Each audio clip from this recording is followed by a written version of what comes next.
My brother-in-law, Sammy, lost his home shortly after his divorce 10 months ago. He moved in with us and brought his twin daughters, Olivia and Sloane 18, with him a couple of months ago. His sister, my wife, and I have one daughter, Zoe 16, and she and her cousins aren't close but get along fine. Olivia and Sloane have no respect for Zoe's privacy, none. They used to walk into her room and take everything they get their hands on.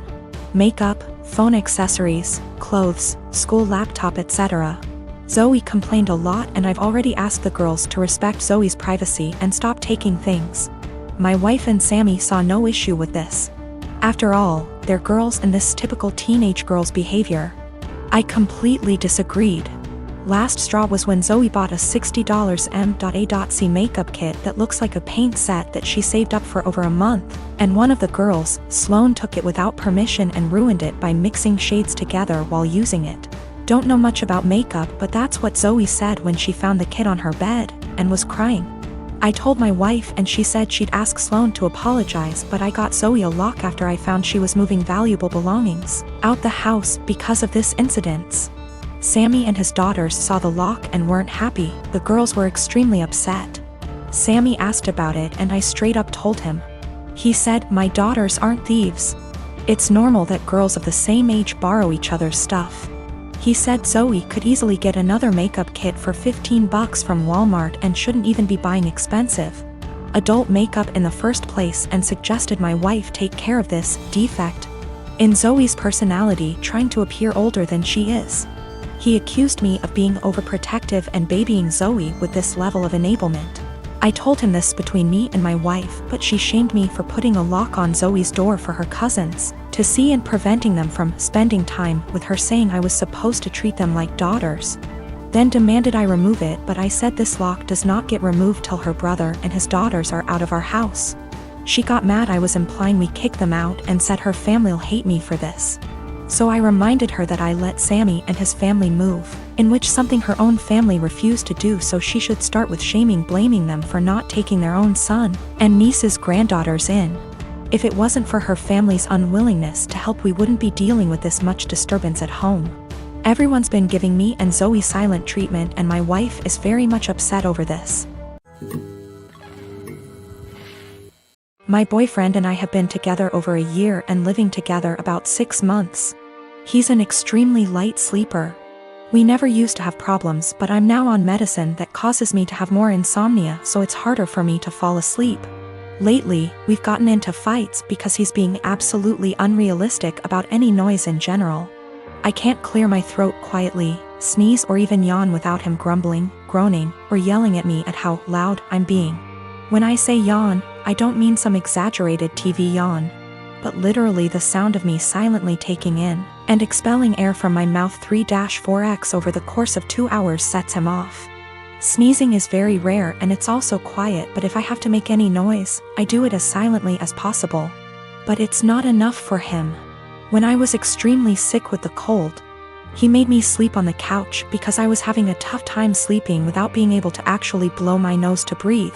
But when he caught it a week later, I gladly let him sleep in the bed and helped take care of him when he woke up in the night because he wasn't feeling well. I've argued with him multiple times that it's unfair for him to expect absolute silence and be mad over the air he hears from a yawn, but he just shuts me down and tells me to be quiet because I've disturbed him from being right on the edge of sleep. I understand that when you're half asleep you're particularly grumpy, we've all been there. But it winds me all the way up that I already constantly have to cater to the way he needs tons of space. Meaning I have to sleep pencil straight all night or on the side not facing him if I want to move my legs at all. And then this sound thing. I've had previous BFs who were heavy sleepers that snored, made lots of noise, and honestly that bothered me less than constantly having to be alert to his needs.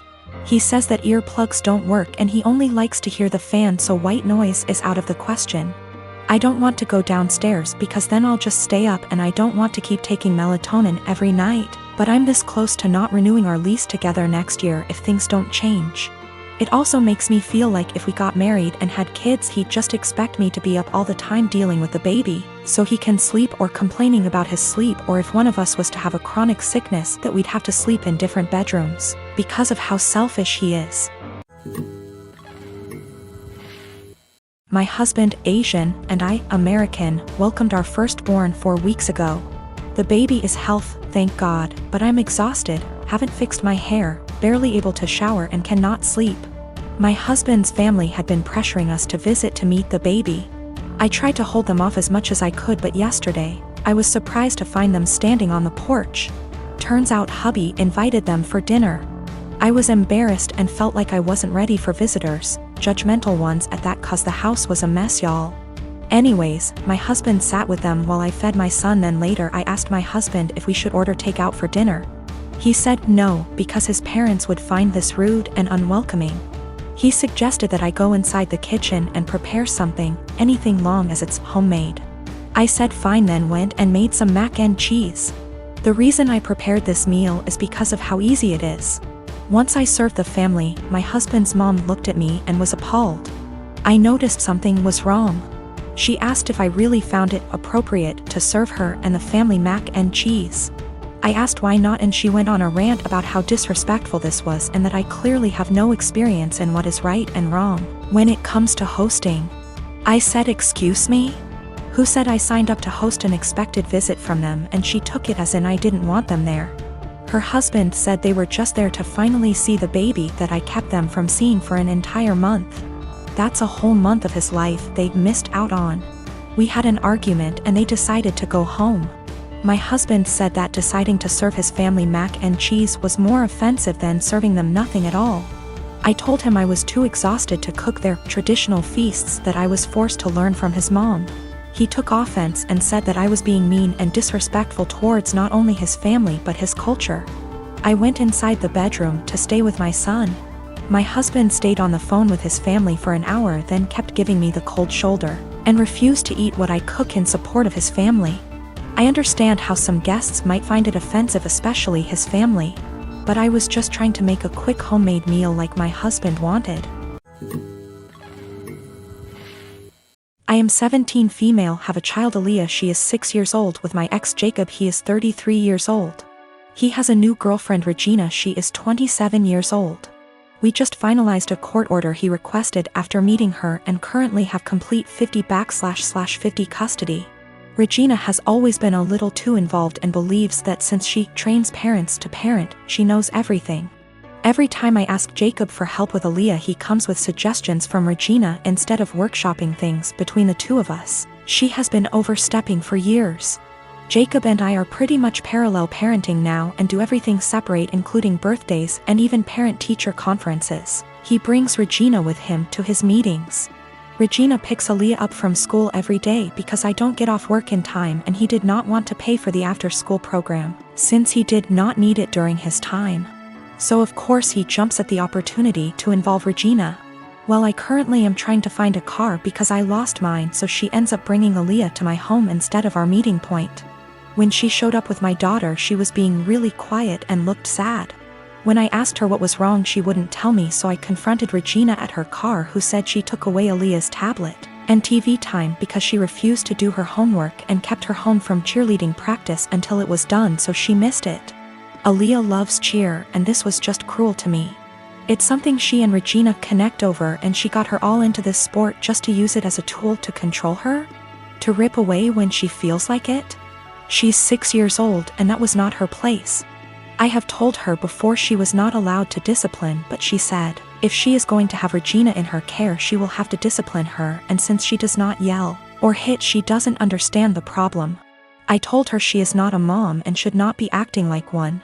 She said this is why Aaliyah has behavior issues in my care and left. I called Jacob and demanded that Aaliyah is put in the after-school program, and he refused, saying I was being ridiculous. But the parenting plan says no cruel punishments and that only the parents should lead most discipline. If he's doing what she says all the time, how is he leading? Now she is refusing to bring her to my home, and I have to Uber to the meeting point, which is costing me loads of money. Is this something I take them back to court about? Edit to add that she keeps her for a couple hours after school until I get off. That's how she had enough time to discipline her.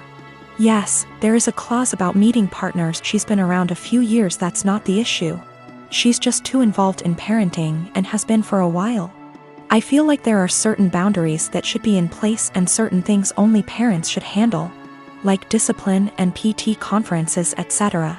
She claims she kept trying to get her to do her work, but she just refused, saying she wanted to play on her tablet instead.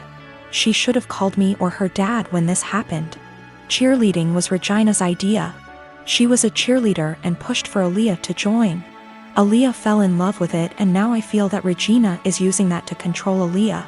Do what I say or no cheer. She's 6. If she kept refusing to do her homework, she should have called me to discuss a consequence. If she's alone with Aaliyah during either parent's time, she needs to discuss with both parents what the course of action should be for discipline. She is not a teacher.